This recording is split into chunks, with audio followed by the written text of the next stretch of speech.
Welcome to another Hollywood Gothique video exploring horror, fantasy, and science fiction arts and entertainment in Los Angeles. Today we are going to enter Delusion, the king of immersive horror theater in Los Angeles. Delusion is returning to Pomona for its third season with a new show entitled Nocturnes and Nightmares, which promises to tie together plot threads from previous installments. In order to learn more about the frights contained therein, we're bringing you an interview with Jon Braver, creator of Delusion. If you wish to know what is in store for you this year, come along with us, if you dare. I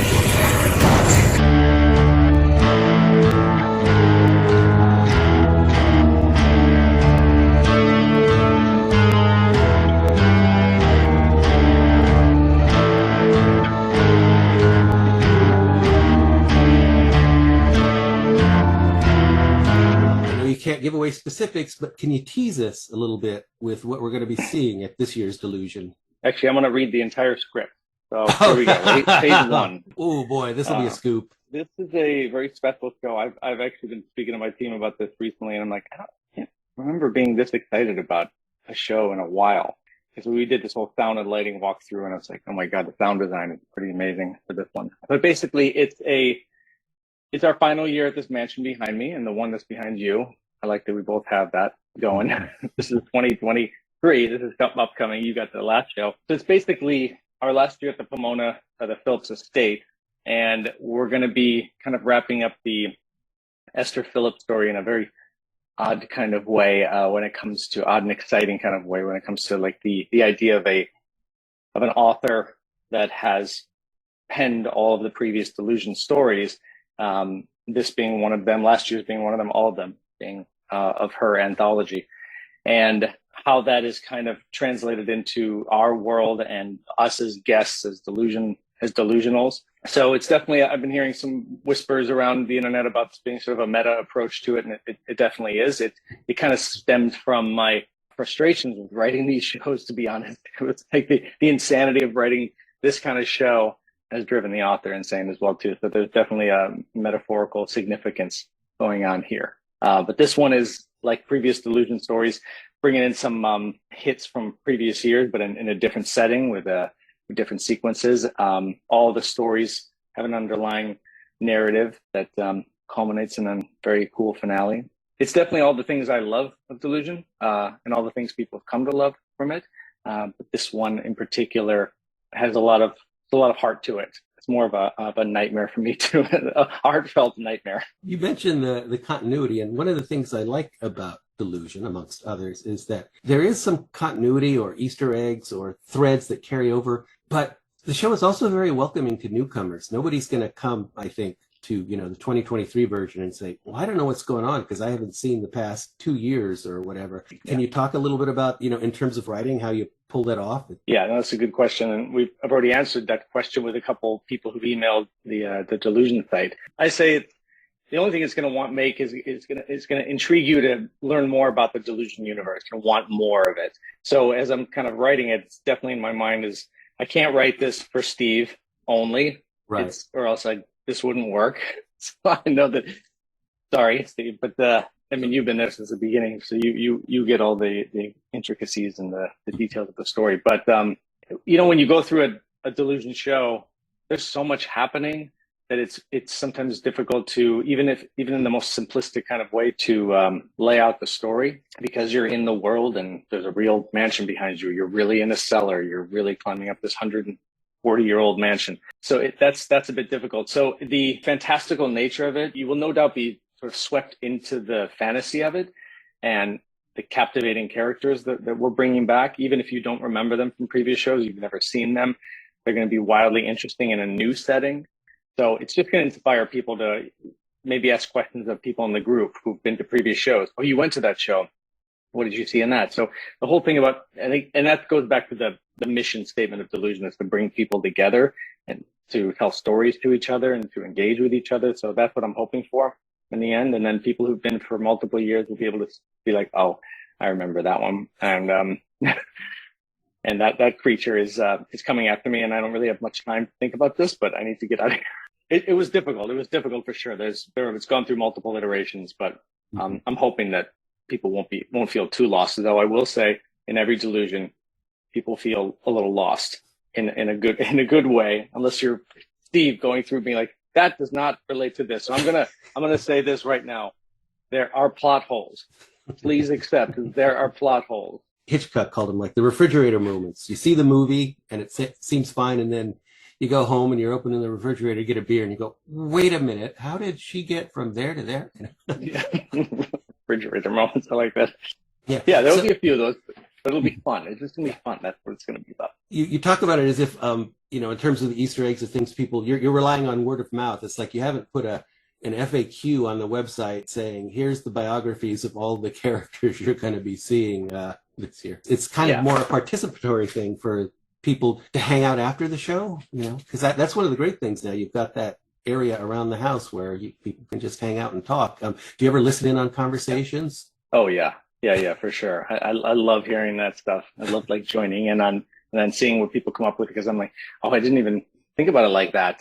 That's how cool is that? So, the story sort of further unfolds with the audience. But this whole mansion behind us is open now to the entire general public for what we're calling like a spectral soiree. So we're going to be discussing that soon about releasing a separate ticket just for this mansion experience here. So there's going to be characters roaming around, Easter eggs within there. Our garden bars in the back of the mansion this year. We're not doing the side lawn. We're trying to keep people a little more contained in the back garden bar that we're building. And then the second floor is open to, again, everybody. There's a dark arts theater up there that's going to have characters that this author has created and written, such as like a burlesque dancer, a magician, a witch. And so there's going to be performances up there that you can go with your drink and hang out and watch. And then you can go to Marion's Chamber Bar, a Marion from the Paul Looming character from Lies Within, the puppet master.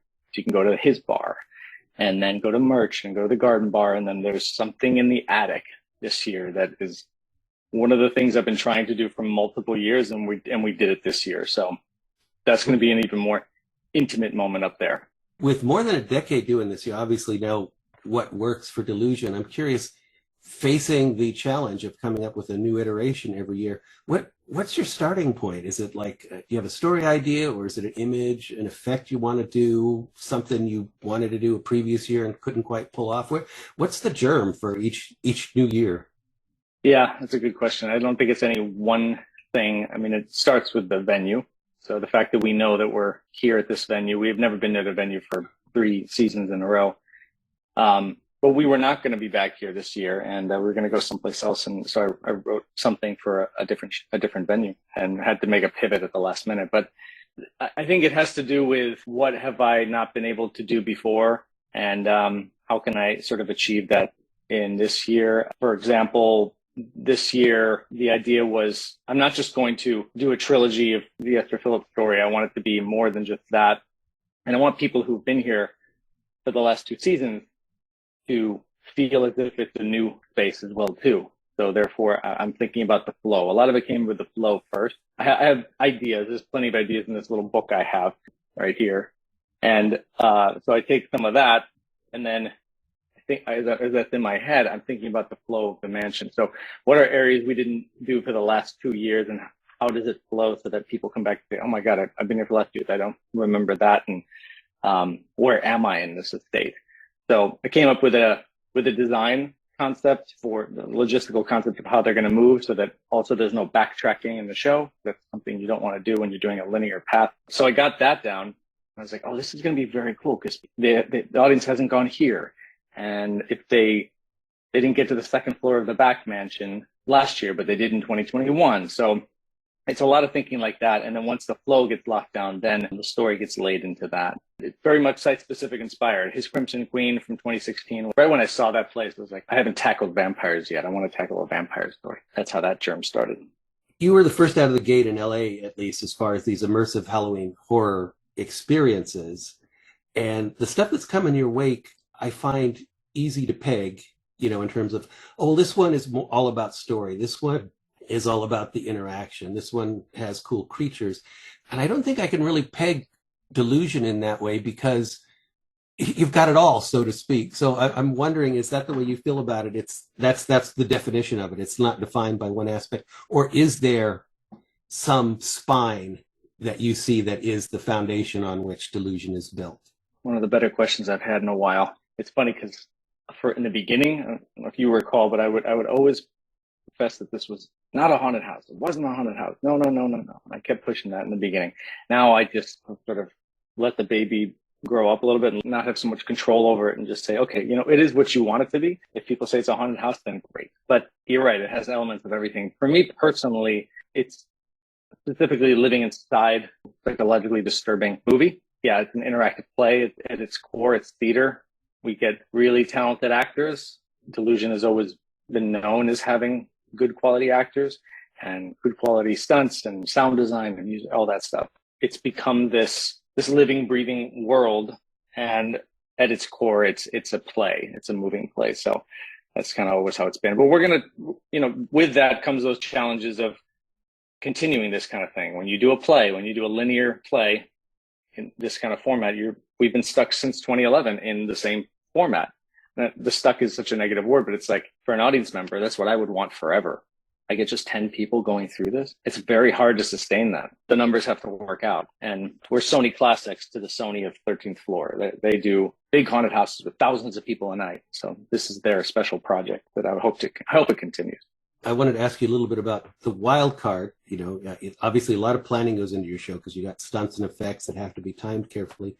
But you also have audience members who can be a little bit unpredictable. And last year going through, it was a kind of hysterical moment. There was a scene where one of the audience members, I think he had a backpack on and he was asked to surrender it to one of the characters. And the guy didn't want to do it. He kept saying, no. Finally, the rest of us in the audience said, give him the backpack so we could move on. And afterwards, I found the guy and said, you're kind of in the wrong show. There may be other kinds of immersive shows where it's like, here's what happens if he gives him the backpack, we go this way. And here's what happens if you don't, it goes the other way. And that's kind of really not Delusion. So I imagine over the years, you've kind of worked out ways to deal with these things. And do you have any specific funny stories about that? There's plenty of those, that's for sure. You're right. It's on the surface, a partly choose your own adventure kind of thing, but it's not. We do have contingencies for everything, but there are situations where, if you don't do this, then this happens. If you don't do this, then this happens. When it comes to key props, like you're saying, like a backpack, remember that happened a few times. Most of the time, the vast majority of people will hand it over. But I think a lot of it has to do with the language and the lead up from the box office to the PA that gathers. It's like, do as you're told kind of thing. And sure, you could say that ad nauseum, and then somebody's just going to hold on to that backpack and never give it up. So I guess that's the rolling of the dice. And I say that all the time, the rolling of the dice of live theater, of this kind of theater, this really intense live theater, is that's going to happen. And sometimes, like, if we didn't get that backpack, there would be a mechanism to keep moving. But, I'd rather, it's such a key element that they have to find a way to get it. So they'll delay a little bit and try to get it. I think in the early years, we've learned a lot about this. Is like, don't give audience members weapons. That's probably a good one. You had to collect this dagger for, I think it was the Blood Rite in 2012. Collect this dagger for the ceremony at the end. And we had a situation where one of the actors was, in her dialogue that I wrote, was like, don't trust my brother, like, kill him. She yelled out, kill him. And that wasn't in the script. It was like a kill him kind of thing. So, somebody had this really, really dull knife. You couldn't do anything with it, but they just went up to the actor and poked him in the stomach, just a little poke in the stomach. And then we called the show, and we had to stop the show and remove the guest and say, this is not, not appropriate, but I'll take responsibility for that. It's like, she said, kill him. And they had a knife. So, we don't want to give that impression that this is a dangerous show, because it's not. But stuff like that can happen. And so I've learned to be like very specific about, what does the audience get? What do they need to hand over to keep the story moving forward? And what happens if they don't? It's a continuing learning process. Yeah. One thing I like about, the level of interaction in Delusion is that it doesn't interfere with what you said before. You think of it as a play. There's a narrative, there's a story, and the people are in there and they can do this or do that, but ultimately it's still a play. Unlike, some of the other immersive shows I see, there may be a story, but it's like an excuse to get the people together and they can chit chat and talk and interact, which is fine and interesting, but can kill the narrative. You mentioned this soiree, this extra ticket. It sounds like you're going to have that kind of interaction in a somewhat separated event, as opposed to let's do more of that within the Delusion play and, have the narrative stop for 5 minutes while the cast improvs with questions from the audience. Right. To me, it was a matter of let's enjoy this. This was one character, Marion, as I spoke about earlier, the puppet master. In previous shows, you'd have him for a brief period and an amazing, exhilarating moment. But now to be able to like hang out with him and talk to him, even though he doesn't speak, he says everything with his eyes and his physicality. But you'll be able to really engage with him and feel that character a little bit more. In the front mansion, we have Manny Manners, who's this small doll, this possessed doll that people carried around in 2021 into a smaller part in 2022, and he's got more of a role this year. So we're having a Manny in this front mansion, in this soiree, and so people are going to be able to pick up this doll who has many secrets, and you can carry him around. Maybe he wants you to go get a drink with him in the garden bar. Somebody else passes by and says, "Hey, Steve, pick me up. Let's go." So I think it's the best of both worlds, for sure. I guess I didn't fully notice it at the time, but that kind of happened your first year at Phillips Mansion. There was the bonus experience where you spent all that time with Mr. Phillips. Was that kind of, you're in the room with the guy for 5 minutes or however long that scene takes. And that was really cool. But you wouldn't want to stick that in the middle of the main show. So that was really nice. And we have something like that up in the attic. And I say it and it's in the website about you're going to be able to summon the dead and speak with them and interact with this special character in the attic. This is the thing I wanted to do for multiple years. And again, we're finally doing it. But that's going to be smaller. That's like 6 people at a time will kind of work their way up to the attic for a short experience and then come back down. And so that's why we're telling people this year, especially because it's the last year and all the offerings there is come early, stay late. Okay, I was going to end by asking you for any final thoughts, but I think what you just said might be the closer there. But if you have anything I haven't asked about that you want to say. I don't know. I mean, I think specifically for you, I'm always very thankful to you for being a big supporter over the years of this show and the wonderfully tough critic. I think I'm going to go back to there's a couple plot holes in here, Steve. So when you write your review, you're always as honest as you could be. And I know I'll get ripped for some of those, and I welcome it. I will say this, and this is something that comes up every year. It's like, this guy's going, his wife is like, my wife doesn't want to go. She's terrified. She's too scared. And I keep telling her, this is great. It's not like anything else. And so that happens every year, multiple times. And I always urge people to just take that leap of faith, understand that you're going to be safe and that you're going to have this like small chapter in your life that you'll be able to go back to and say, I'm so glad I did that. My mom was terrified of these shows for years. She missed the first 4 shows. And then we finally got her to go. And she's like, she was so remorseful about the shows that she missed. She's like, it wasn't all about fear. This isn't a haunted house. We're not trying to jump scare you all the time. So she got absorbed in the story and the world, and was very thankful that she did that. So I think that's the word to spread is don't let fear stop you from coming. Hi there. Before we cut to the pre-recorded outro, I wanted to drop in here and do a little unscripted response to something Jon Braver said recording my reviews of Delusion. And so I apologize for any audio or video screw ups on this, because we're just doing this real down and dirty real quick here.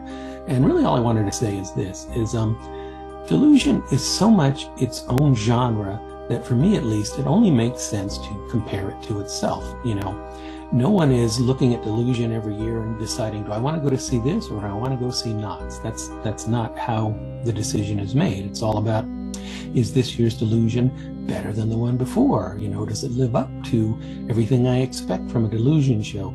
And that's kind of the perspective I take when reviewing it. And the thing is, when something like Delusion has set such a high bar, it can only be viewed negatively, again, in comparison to itself.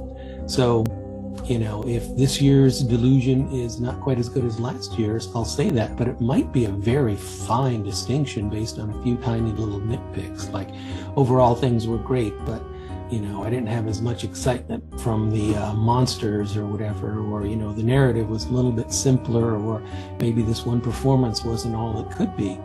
So really, what we're talking about is arguments about whether something deserves an A plus, an A, or an A minus. I don't think, ever it's even descended as far as a B plus.